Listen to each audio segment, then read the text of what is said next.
Surabaya Mengaji. Yuk, dukung dakwah Surabaya Mengaji. Salurkan harta terbaik Anda untuk operasional dakwah.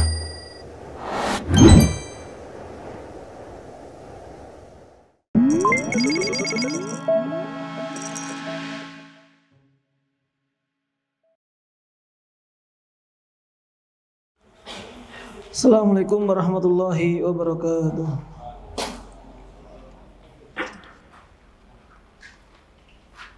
Innal hamdalillah nahmaduhu wa nasta'inuhu wa nastaghfiruh wa na'udzu billahi min shururi anfusina wa min sayyiati a'malina. Man yahdihillahu fala mudhillalah wa man yudlilhu fala hadiyalah. Wa asyhadu an la ilaha illallah wahdahu la syarikalah.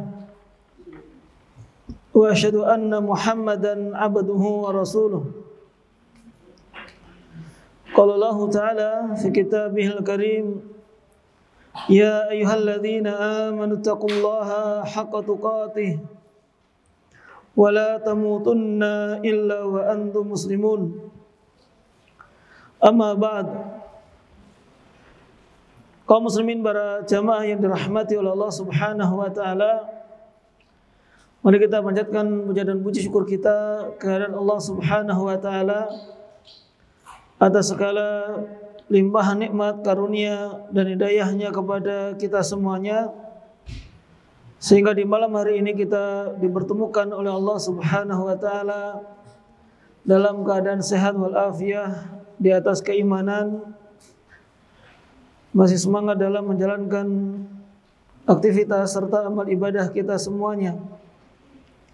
Dan selawat serta salam kita sampaikan kepada Nabi kita yang mulia, Nabi Muhammad sallallahu alaihi wasallam, beserta keluarga beliau, sahabat-sahabat beliau, serta orang-orang yang senantiasa istiqomah di atas sunnah beliau.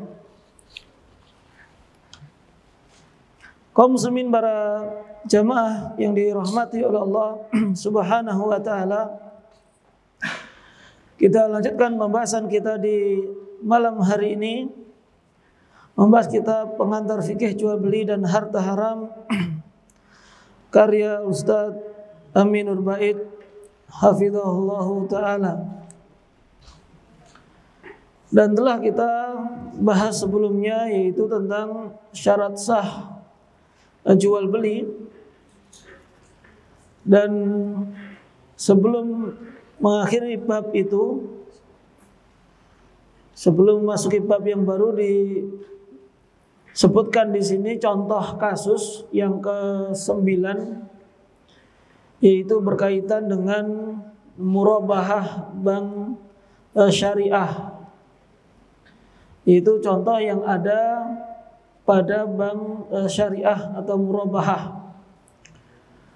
Sebelumnya, ya mungkin sudah pernah kita bahas juga, namun sebelum di masjid ini kayaknya. Jadi di antara bentuk akad itu adalah murabahah, di mana pembeli itu mengetahui selisih harga, mengetahui keuntungan dari penjual, atau penjual itu memberitahu kepada pembeli bahwasanya keuntungan penjualan ini sekian. Contoh, misalkan saya jual HP seharga 2 juta. Ini kulaannya 1.500.000. Jadi saya untung 500.000. Yang penting di sini intinya adalah pembeli tahu keuntungan yang diperoleh oleh penjual. Itu makna dari jual beli murabahah. Berasal dari kata ribah. Ribah itu untung, untungnya diketahui. Namun praktek dari murabahah di bank syariah itu berbeda dengan apa yang disebutkan oleh para ulama di kitab-kitab terdahulu, atau dari contoh yang saya sebutkan tadi. Nah, disebutkan di sini, di antara praktek murabahah di bank syariah yang dijelaskan oleh Bapak Muhammad Abdul Somad di sini, salah satu mantan praktisi di salah satu bank syariah. Jadi apa yang disebutkan di sini praktek yang terjadi, bukan secara fikih yang benar seperti apa, namun bank syariah menerapkan salah satu akad murabahah ini, prakteknya seperti ini. Jadi contoh, calon nasabah yang butuh rumah atau pengen beli rumah maka akan mendatangi bank, lalu bilang kepada salah satu bank syariah di sini bahwasanya saya pengen membeli rumah yang dijual oleh developer A misalkan. Nah, rumah itu harganya misalkan 300 juta. Maka bank sebelum menyetujui tentu akan menverifikasi terlebih dahulu. Ini nasabah ini kan datang ke bank itu ya, karena memang nggak punya uang banyak, nggak bisa beli cash, makanya beli ke bank, datang ke bank supaya nanti bisa beli kredit. Nah, ketika bank ini sudah melakukan verifikasi, artinya nasabah ini gajinya sekian, tiap bulan sekian, pengeluarannya sekian, jadi ada kemungkinan untuk bisa membeli rumah. Singkatnya, rumah yang seharusnya harganya 300 juta tadi, maka bank akan menawarkan kepada nasabah tadi, udah kamu bisa beli rumah dengan cara kredit, dibayar selama 5 tahun dengan nilai 500 juta misalkan. Jadi ada selisih di situ. Yang awalnya 300 juta sekarang menjadi 500 juta namun bisa dibayar selama 5 tahun. Nah, di antara praktek yang ada, maka perwakilan bank akan memberikan uang kepada nasabah tadi sejumlah 300 juta. Lalu bilang kepada nasabah, ini uang 300 juta, kamu beli sendiri rumahnya ke developer, nanti bayar ke saya sebanyak atau senilai totalnya 500 juta tadi. Meskipun di situ sudah menandatangani akad jual beli tadi.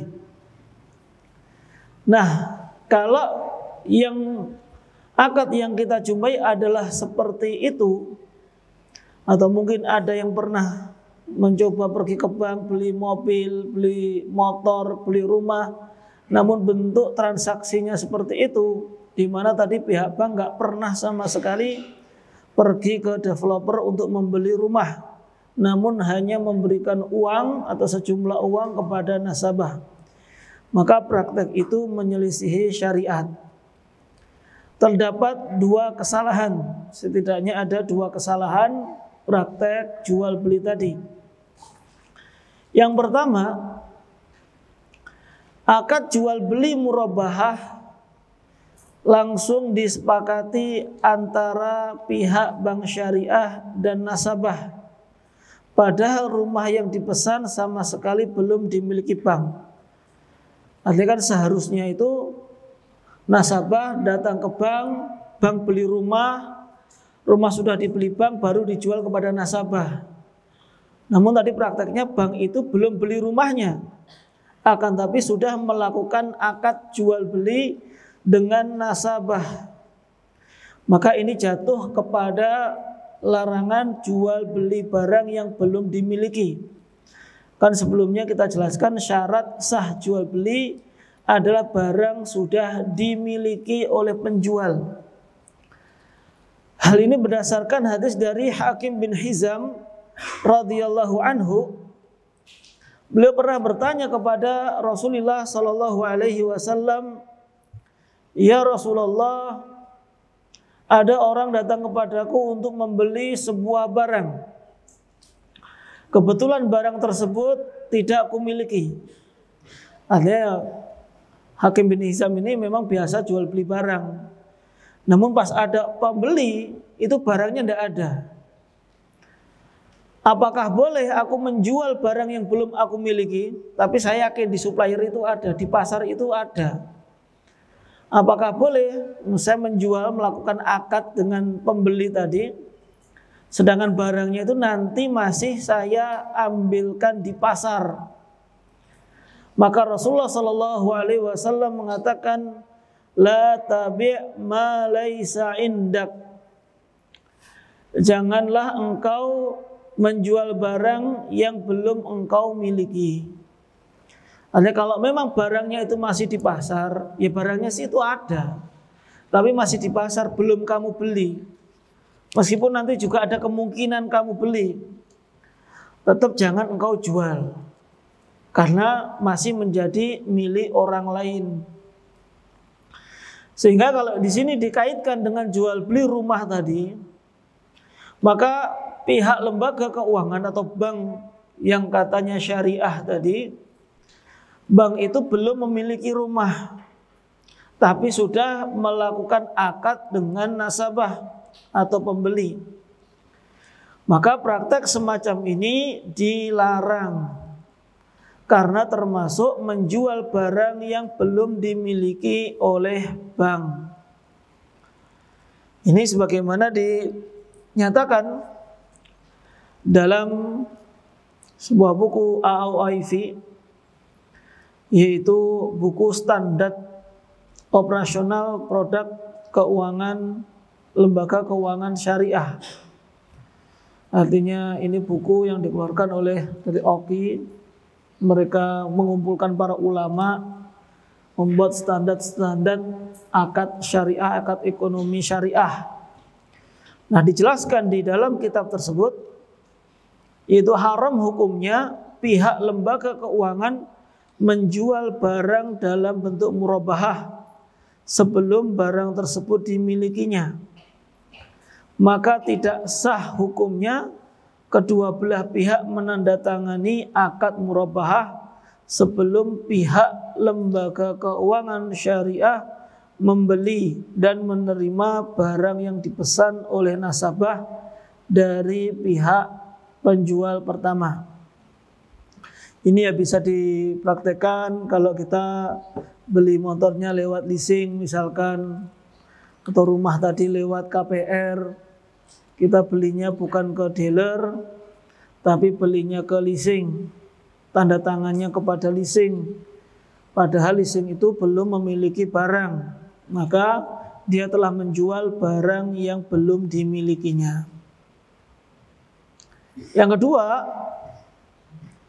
yang diberikan bank kepada nasabah adalah uang dan bukan rumah.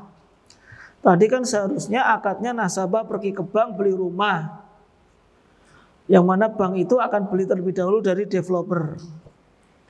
Nah, kalau nasabah tadi ke bank pengennya beli rumah, seharusnya yang didapat itu adalah rumah. Namun kenyataannya yang diberikan oleh bank kepada nasabah tadi adalah uang, bukan rumah.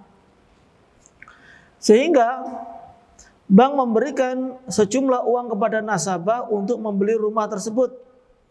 Maka hakikatnya transaksi tersebut adalah utang piutang dan bukan jual beli. Jadi hakikatnya bank itu ngasih pinjaman uang senilai 300 juta, nanti nasabah harus mengembalikan 500 juta selama 5 tahun. Maka ini utang piutang yang ada bunganya. Kullu qardin jarra naf'an fahuwa riba. Setiap pinjam meminjam atau utang piutang yang ada faedahnya, ada manfaatnya, ada kelebihannya, maka itu adalah riba. Jadi kalau ada bunganya, maka itu adalah riba. Ini kesalahan yang kedua pada transaksi murabahah tadi. Kemudian para jamaah yang dirahmati oleh Allah, kita lanjutkan bahasan kita pada bab berikutnya, yaitu taqabud atau serah terima barang. Jadi kalau membeli barang itu harus ada serah terima. Kenapa harus ada serah terima? Apa konsekuensinya? Inilah yang akan kita bahas. Taqabud artinya serah terima barang atau uang. Dari kata al-qabdu, qabdu itu menggenggam. Maka kalau jual beli barang, diantaranya harus ada serah terima. Pembeli membeli barang HP, HP-nya ini diserah terimakan atau diserahkan kepada pembeli. Pembeli memegangnya, ngambilnya, itu namanya qabd. Nah, sebelumnya kita pernah mengenal di antara konsekuensi jual beli adalah terjadinya perpindahan kepemilikan barang atau intiqal milkiyah dari penjual ke pembeli dan kepemilikan uang dari pembeli ke penjual. Jadi kalau saya jual HP, ada si A beli HP kepada saya jual HP. Ini HP saya jual 2 juta. Kemudian pembeli tadi ngasih uang 2 juta pada saya. Maka ketika sudah terjadi tukar menukar tadi, sudah terjadi kesepakatan, HP tadi yang awalnya milik saya sudah pindah kepemilikan kepada pembeli. Pembeli yang sebelumnya punya uang 2 juta, karena terjadinya akad jual beli tadi, maka uangnya pindah kepemilikan kepada saya selaku penjual. Jadi saya sekarang punya uang, sedangkan pembeli sekarang punya HP. Ini juga konsekuensi dari akad jual beli. Nah, perpindahan kepemilikan kapan terjadinya? Terjadi sejak akad jual beli dilakukan. Meskipun barang belum diserahkan atau uang belum dibayarkan. Jadi kalau misalkan saya sudah menyerahkan HP, ini HP. Yang beli tadi sudah bawa uang, ya mungkin masih di sakunya atau masih di ATM-nya belum ditransferkan. Ketika sudah terjadi sepakatan deal ya, HP-nya ini 2 juta, kemudian sudah deal. Maka ketika terjadinya akad tadi, secara hukum syar'inya, hukum fikihnya, HP tadi sudah pindah kepemilikan menjadi milik penjual. Uangnya itu menjadi milik pembeli. Itu dari sisi kepemilikan. Sementara yang dimaksud dengan taqabud tadi, ketika barang dikatakan serah terima kalau barang itu sudah diterima oleh pembeli. Jadi kalau secara kepemilikan milik saya atau HP saya sudah milik pembeli tadi, tapi HP-nya ini masih di bawah saya misalkan, atau mungkin masih dikirimkan, masih di OTW, masih di kurir. Itu barang secara kepemilikan milik pembeli tadi, tapi masih belum diserah terimakan, belum selesai, masih di jalan. Nanti ada konsekuensinya. Nah, diriwayatkan dari Nabi SAW bahwasanya beliau pernah membeli seekor kuda dari seorang badui di suatu tempat.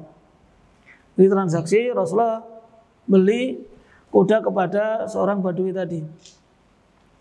Nah, setelah akad, jadi ini kudanya ada, sudah sepakat, tapi karena masih jalan di perjalanan, kudanya ini masih dibawa oleh badui. Uangnya nanti sama Nabi akan diberikan kalau sudah sampai. Jadi belum ada serah terima uang, belum ada serah terima barang. Tapi sudah terjadi akad tadi. Lalu melakukan perjalanan, Rasulullah itu di depan, kemudian di belakang badui bersama dengan kudanya tadi. Nah, Nabi SAW beliau itu jalan itu cepat. Dan kendaraan pun juga relatif lebih cepat daripada sahabat yang lainnya. Biasanya seperti itu. Nah, ketika Nabi SAW sudah sampai rumah atau lebih cepat, maka si badui tadi di belakang. Ketika di belakang itu ketemu beberapa orang. Apalagi badui tadi membawa kuda, yang kudanya itu juga bagus. Nah, ternyata orang-orang tadi itu tertarik dengan kuda tadi. Itu berapa harganya? Saya beli saja. Apalagi para orang yang di tengah jalan tadi tahu ini kudanya itu bagus. Nawar dengan harga yang lebih tinggi dibandingkan dengan harga yang tadi sudah disepakati dengan Rasulullah SAW. Ya kira-kira tertarik nggak ada yang nawar lebih tinggi? Ya orang normal pasti tertarik ya. Katakanlah dulu kudanya ditawar oleh Nabi 50 juta, ini ada yang nawar 60 juta atau 70 juta. Maka tertariklah si Badui tadi. Namun masih hanya sebatas tertarik. Lalu Badui tadi pun masih menemui Nabi SAW dan tanya, "Ya Rasulullah, apakah benar, apakah engkau masih ingin membeli kuda saya? Kalau tidak jadi ya mau saya jual lagi kepada orang lain." Ya tanya gitu sih sebenarnya harapannya Rasulullah nggak jadi beli. Nah, soalnya nanti yang beli harganya lebih mahal. Lalu Rasulullah tanya balik, "Loh, kok masih tanya jadi beli apa enggak? Kan tadi itu kan sudah deal. Saya akan beli kudamu dengan harga sekian." Namun ternyata si Badui tadi mengelak. "Loh, kan tadi belum deal. Saya kan belum menjual kepada engkau ya Rasulullah." Lalu Rasulullah pun juga mengatakan lagi, "Sungguh saya telah membelinya darimu." Akhirnya Badui, "Coba datangkan saksi," bilang kepada Rasulullah. Namanya Badui orang nggak punya malu memang. Jadi nggak peduli, nggak punya akhlak. Bermuamalah dengan Nabi pun juga seenaknya sendiri. Makanya kalau ada orang, ada anak nggak punya akhlak kurang bagus ya mirip dengan orang Badui. Orang Badui yang jauh dari peradaban ya. Jadi jarang gaul sama orang, orangnya kaku misalkan. Nah, Arab Badui tadi itu meminta kepada Nabi SAW untuk mendatangkan saksi. Maka datanglah salah seorang sahabat yang bernama Khuzaimah bin Thabit. Mengatakan, "Saya bersaksi bahwasanya engkau wahai Badui, engkau sudah menjualnya kepada Rasulullah." Nah, ketika Rasulullah SAW melakukan akad jual beli kuda itu, beliau sama sekali belum bayar. Dan kuda itu juga belum diserah terimakan. Memang sudah terjadi akad tapi belum diserah terimakan. Kudanya masih dibawa oleh Badui. Uangnya belum dibayarkan oleh Rasulullah. Tapi sebenarnya sudah ada, kudanya tadi sudah ada, tapi masih mau dibawa terlebih dahulu oleh Badui tadi. Intinya belum diserahkan kepada Rasulullah. Sehingga di situ meskipun kuda tadi secara kepemilikan sudah menjadi milik Rasulullah SAW. Karena sudah menjadi milik Rasulullah, maka penjualnya tadi tidak boleh menjual lagi kepada orang lain. Karena kuda tadi masih atau sudah berpindah kepemilikan kepada Rasulullah. Meskipun belum dibayar dan belum diserah terimakan. Nah, inilah nanti yang masuk ke dalam pembahasan takobut, yaitu konsekuensi adanya setelah takobut. Karena tadi belum ada takobut, belum ada serah terima, maka pembeli sendiri juga nggak boleh menjualnya kembali, penjualnya pun juga tidak boleh menjualnya. Nah, dijelaskan di sini ada beberapa konsekuensi setelah terjadinya takobut. Seandainya barang tadi sudah diserah terimakan kepada pembeli, maka ada konsekuensinya. Yang pertama, tanggung jawab barang berpindah dari penjual ke pembeli. Artinya segala konsekuensi yang terjadi pada barang tadi itu menjadi kewajiban dari pembeli kalau sudah diserah terimakan. Maknanya juga kalau belum terjadi takobut serah terima, segala resiko menjadi tanggung jawab penjual. Itu hukum asalnya. Jadi kalau misalkan saya jual HP, pembelinya itu di Jakarta. sehingga harus melalui proses pengiriman lewat ekspedisi, lewat kurir. Selama HP itu belum diterima oleh pembeli, maka segala resiko yang ada di jalan itu menjadi tanggung jawab penjual. Saya kirim lewat ekspedisi, qadarullah ekspedisinya kebakaran, yaitu mobil yang ngangkut itu kebakaran atau hilang, maka menjadi resiko dari penjual. Artinya menjadi resiko penjual adalah si pembeli dari Jakarta tadi kan sudah transfer. Ketika sudah transfer, nggak mau tahu, pokoknya barang harus dikirim, entah hilang, entah apa, nggak mau tahu. Kalaupun hilang ataupun terbakar di jalan, maka saya sebagai penjual harus menggantinya. Saya harus ngirim ulang, harus ganti HP yang baru. Ya berarti di sini saya rugi. Ya memang itu resiko jual beli tadi. Artinya segala resiko sebelum adanya serah terima itu masih menjadi tanggung jawab penjual. Kalau sudah diserah terimakan, maka tanggung jawab resiko tadi menjadi milik pembeli. Sehingga sebelum serah terima barang menjadi tanggung jawab penjual. Apapun resiko yang terjadi, penjual yang menanggung kerugiannya. Sehingga perbedaan antara konsekuensi akad dengan taqabud adalah untuk akad memberikan konsekuensi perpindahan hak milik, sementara taqabud memberikan konsekuensi perpindahan tanggung jawab. Ini perbedaan akad dengan taqabud. Karena sekedar akad, yang punya barang itu pindah. Artinya kepemilikannya sudah berpindah. Tapi ketika sudah berpindah, tanggung jawab itu belum tentu berpindah selama belum diserah terimakan. Sehingga hanya saja ada keadaan di mana resiko tetap menjadi tanggung jawab pembeli, yaitu apabila kerusakan disebabkan oleh kesalahan pembeli dan pembeli memungkinkan untuk membawa barang namun ia ingin merepotkan penjual. Jadi tadi bahwasanya selama barang belum diserah terimakan, hukum asalnya menjadi risiko penjual, kecuali kalau kerusakan itu disebabkan karena kesalahan pembeli.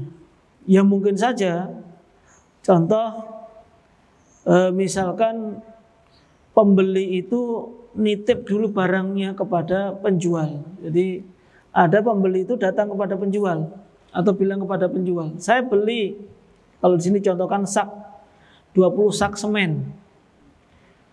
Beli ke toko bangunan, bilang kepada penjual, saya beli sak sekali beli semen sebanyak 20 sak. Tapi nanti saya ngambilnya kapan-kapan. Pokoknya saya beli dulu aja. Setelah dibayar ternyata nggak diambil-ambil. Maka penjual berhak memaksa pembeli untuk segera mengambilnya.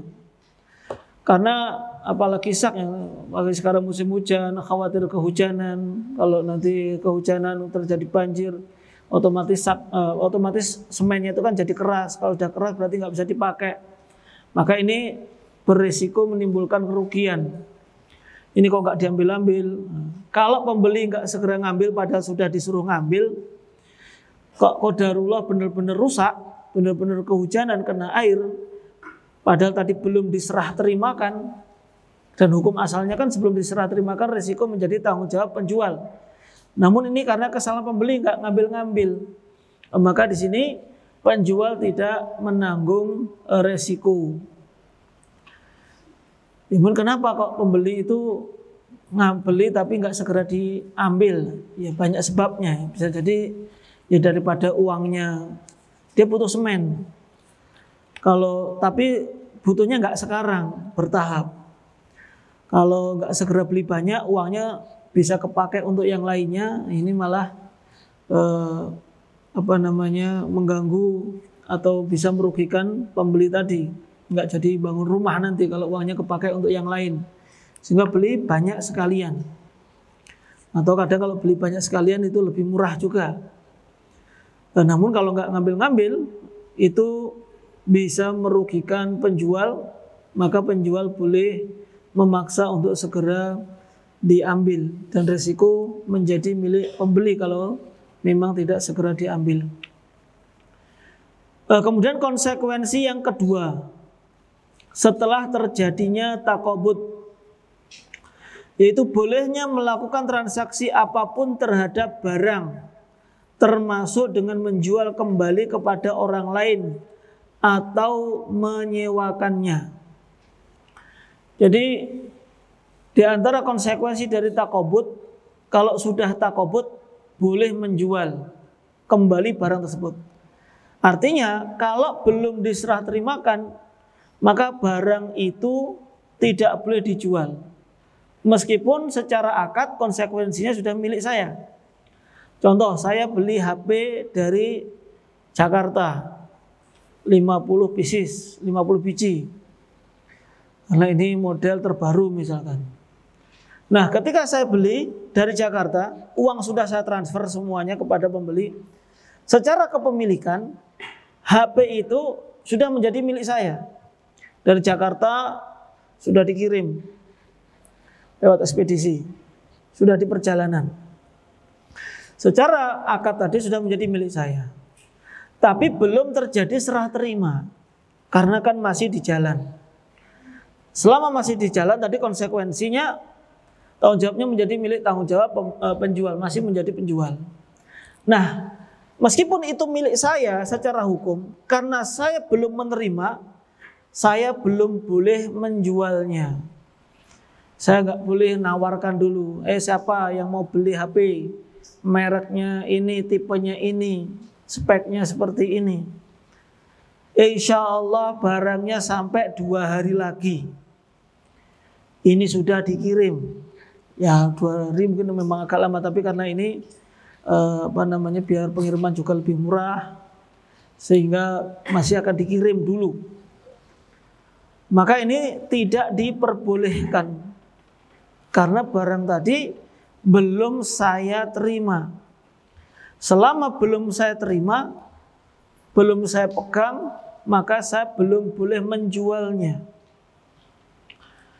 Karena sahabat Hakim bin Hizam radhiyallahu anhu juga pernah cerita, saya menjual makanan sebelum saya terima. Artinya biasa saya itu menjual makanan padahal makanan itu belum ada. Sudah saya pesankan atau di supplier ada, tapi saya belum mengambilnya, maka saya jual. Dan saya untung. Ya gimana nggak untung? Di sini dia mendapatkan pembeli yang pasti, barangnya pun juga ada. Maka ketika saya mendatangi Nabi SAW dan aku sampaikan kejadian ini kepada beliau, maka beliau mengatakan la tabi'hu hatta takbidahu. Janganlah kamu menjualnya sampai kamu menerimanya. Jangan jual makanan tadi sampai makanan itu sudah datang kepadamu. Jadi harus datang dulu. Kalau sudah datang, sudah dihitung, misalkan sudah ditimbang, intinya sudah sampailah kepada kita, baru itu dijual. Kalau belum sampai berarti dia menjual barang yang belum menjadi miliknya tadi.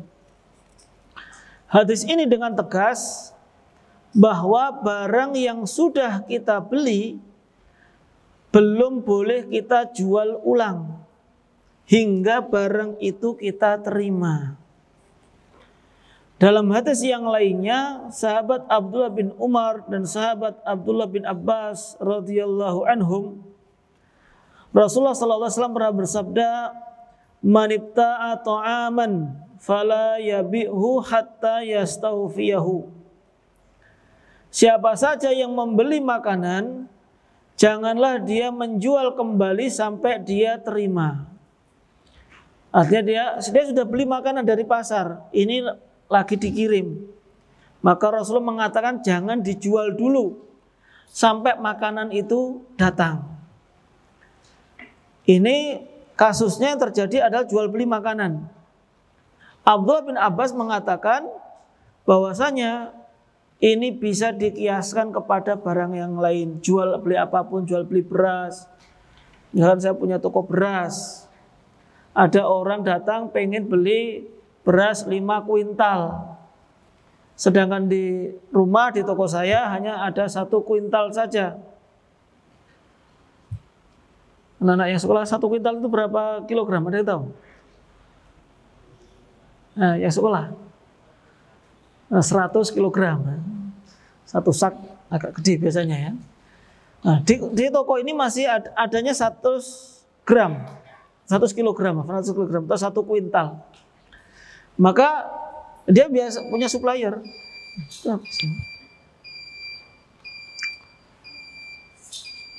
Belum ya? Nah, bel apa ini? Hati-hati, peringatan ya.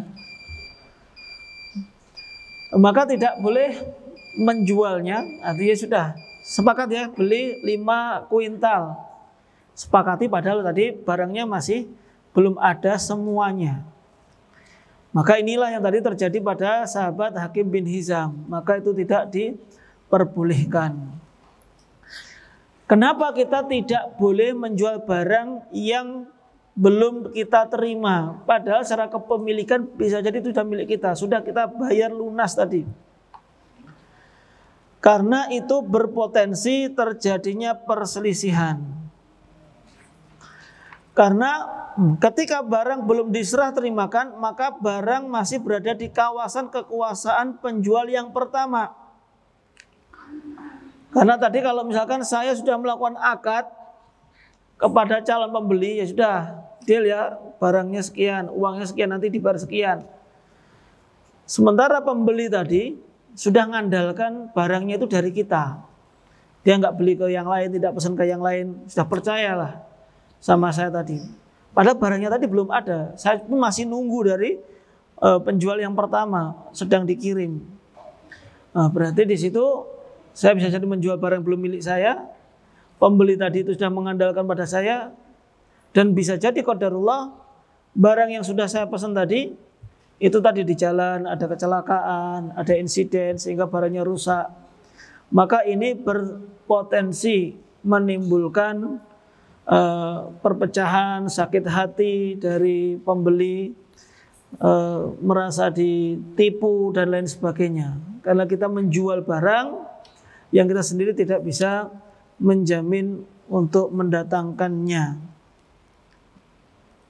Sedangkan dalam kaidah syariat, segala sesuatu yang bisa memicu terjadinya sengketa atau permusuhan, maka itu harus dijauhi. Dan di antara bentuknya tadi adalah kita menjual barang yang belum kita miliki atau belum diserah terimakan. Nah, ini juga yang bisa terjadi pada transaksi online. Lalu sekarang kan alhamdulillah banyak sekali diberikan kemudahan dalam transaksi karena hukum asal jual beli itu adalah halal atau diperbolehkan. Berarti bentuk transaksi itu banyak sekali. Jual beli online hukum asalnya pun juga diperbolehkan. Namun kita harus perhatikan tadi, kalau jual beli online biasanya kita itu beli barang atau jual barang pada barang yang belum kita miliki. Kita lihat nih di marketplace atau mungkin teman kita yang jualan di luar kota hanya nge-share gambarnya di statusnya atau di grup WhatsApp. Ini barangnya kayaknya bagus.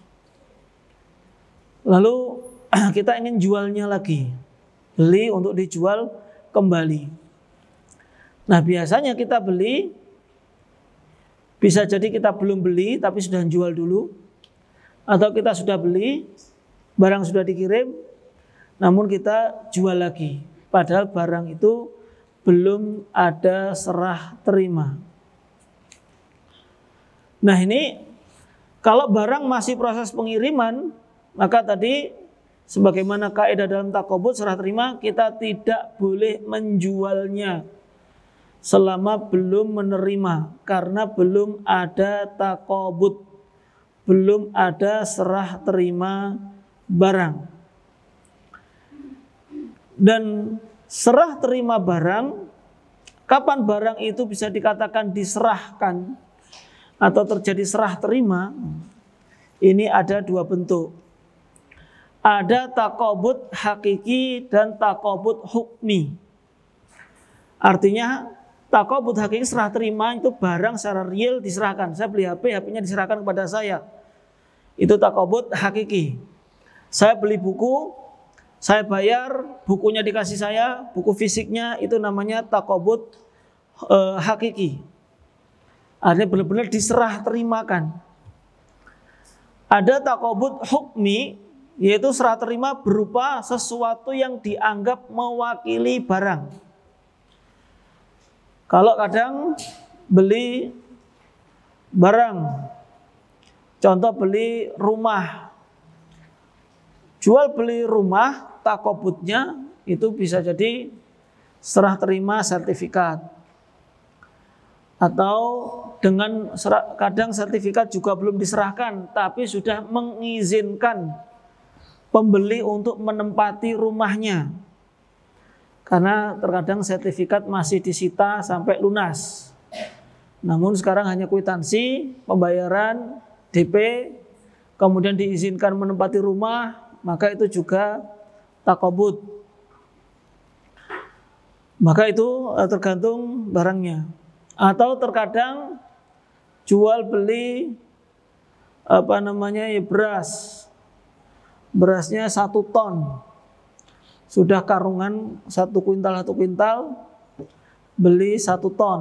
Berarti 10 karung. Nah, tidak perlu serah terimanya itu pembeli harus memegang semuanya, dipegang semuanya, diserahkan tangan yadan biadin, tidak perlu. Cukup dilihat aja, dihitung, oh jumlahnya ini sudah 10 karung, 1 karungnya itu 1 kuintal, berarti totalnya itu sudah 1 ton. Nah, maka di situ juga sudah dikatakan takobut atau serah terima.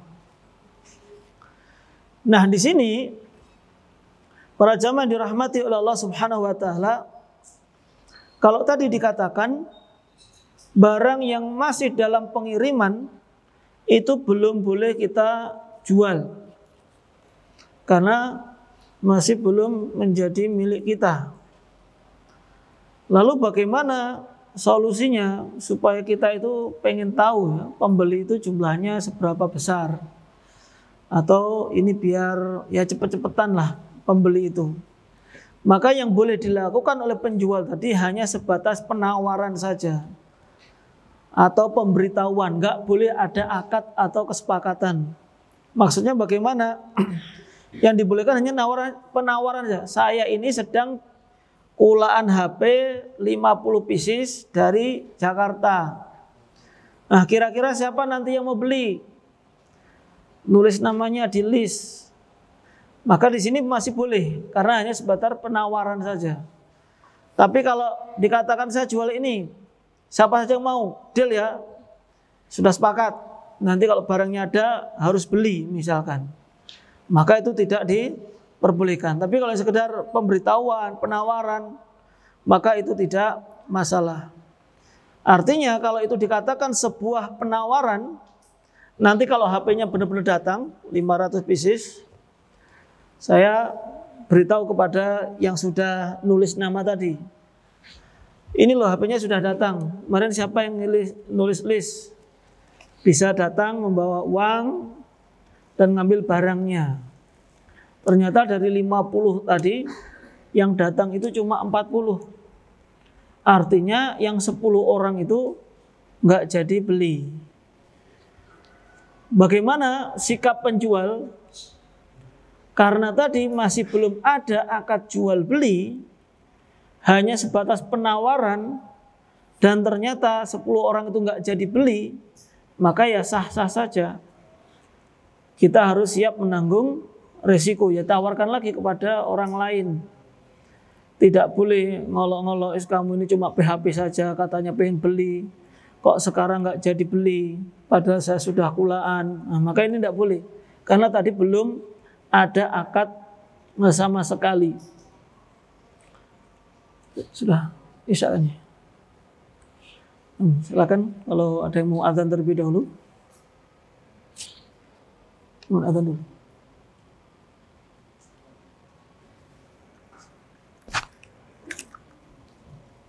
Gimana biasanya?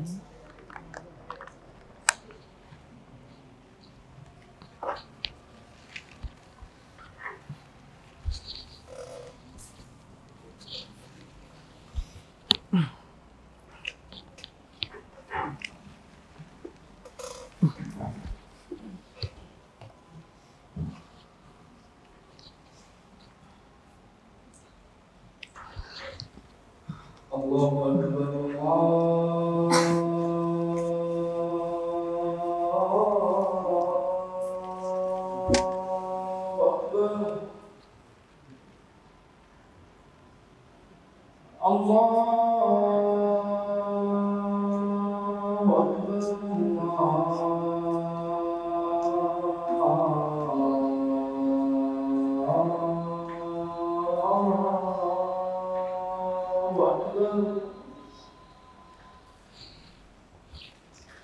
أشهد أن لا إله إلا الله.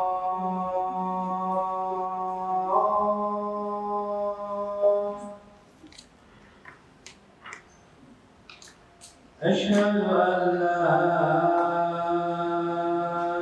إله إلا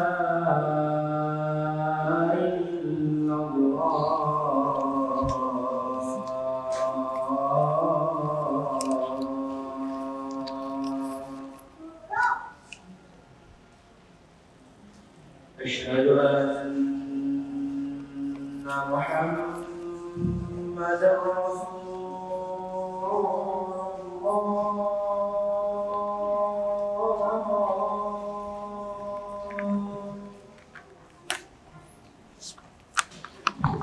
أشهد أن محمدا رسول الله.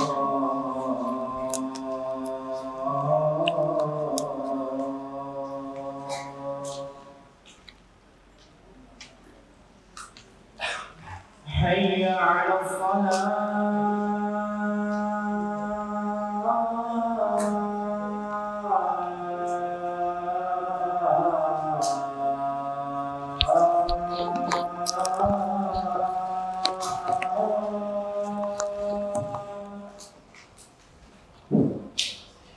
حي على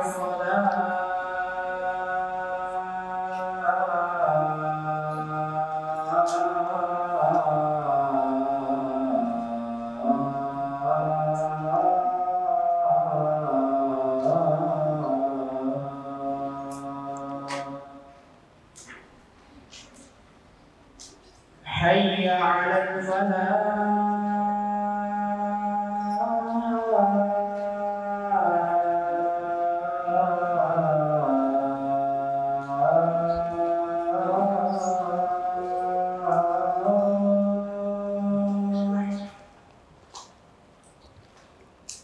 حي على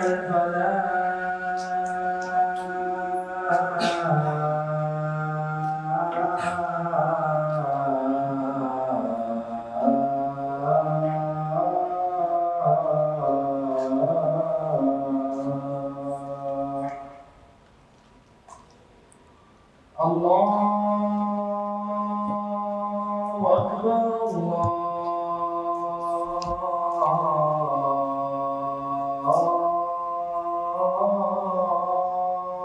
أكبر. لا إله إلا الله.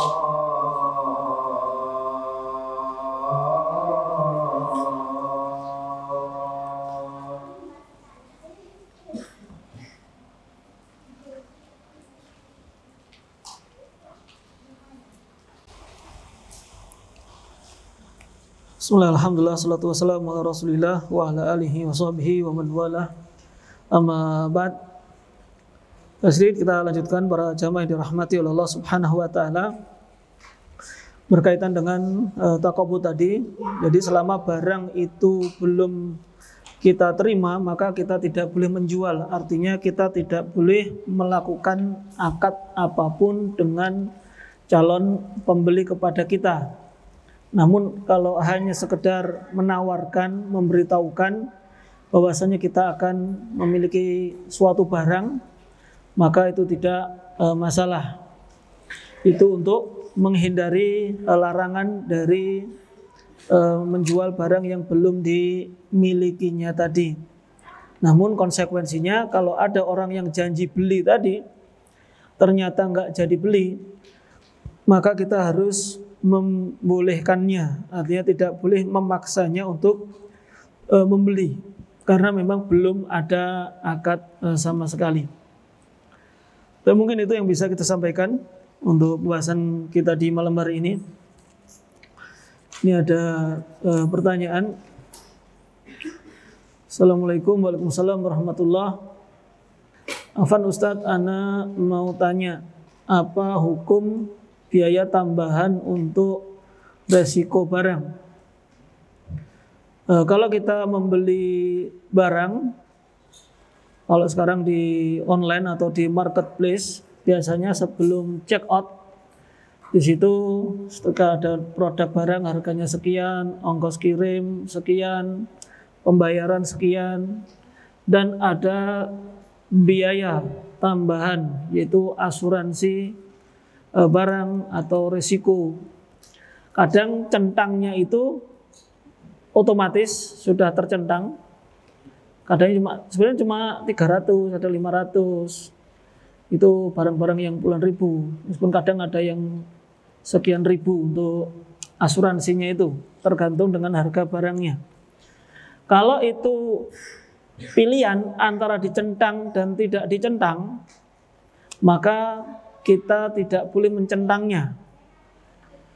Karena adanya mencentang itu berarti di situ ada gharornya, yaitu bentuk asuransi.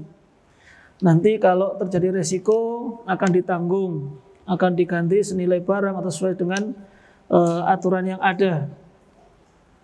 Maka itu bentuk asuransi atau transaksi yang ada gharar di dalamnya.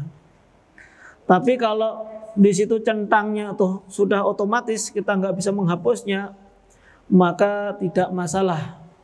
Karena transaksi yang kita buat itu adalah transaksi jual belinya. Itu hanya sebagai pengikut saja. Dalam kaidah fikih dikatakan at-tabi' tabi', yaitu akad pengikut, akad bawaan, bukan akad asli, bukan akad tujuan. Itu ya hukumnya mengikuti apa yang diikuti. Jadi kalau itu asuransi yang otomatis ada, sebagaimana kita beli tiket kereta api, tiket pesawat, itu sudah otomatis ada asuransinya, yaitu sebagai tambahan biaya untuk resiko, maka itu tidak masalah karena itu bukan tujuan utama kita. Yang bermasalah kalau ya tujuan utamanya memang asuransi. Wallahu ta'ala alam. Kemudian berikutnya, Assalamualaikum warahmatullahi wabarakatuh. Misal kita membeli barang pas sudah diterima, dan apakah kita boleh kembalikan barang tersebut tidak jadi beli? Dalam transaksi jual beli ada namanya hak khiyar. Rasulullah mengatakan al-bai'ani bil khiyar ma lam yatafarraqa. Antara penjual dan pembeli itu ada hak khiyar, boleh mengcancel atau meneruskan jual belinya malam yatafarraqa, selama belum berpisah. Jadi kalau misalkan di toko ada datang pembeli, kemudian beli barang milik, dibayar, harganya 100.000, uangnya dikasih, barangnya juga diberikan kepada pembeli, sudah deal. Tapi keduanya belum berpisah atau pembeli ini belum keluar toko. Ketika mau keluar toko, pembelinya mikir ulang, ngapain ya saya beli ini? Padahal di rumah masih ada misalkan. Akhirnya bilang kepada penjual, afwan, saya nggak jadi beli. Maka umumnya penjual akan mengatakan nggak bisa. Kan sudah kamu beli, barangnya sudah kamu bawa, sudah kamu terima, uangnya sudah saya terima. Penjual biasanya mengatakan demikian. maka tindakan penjual ini tidak boleh.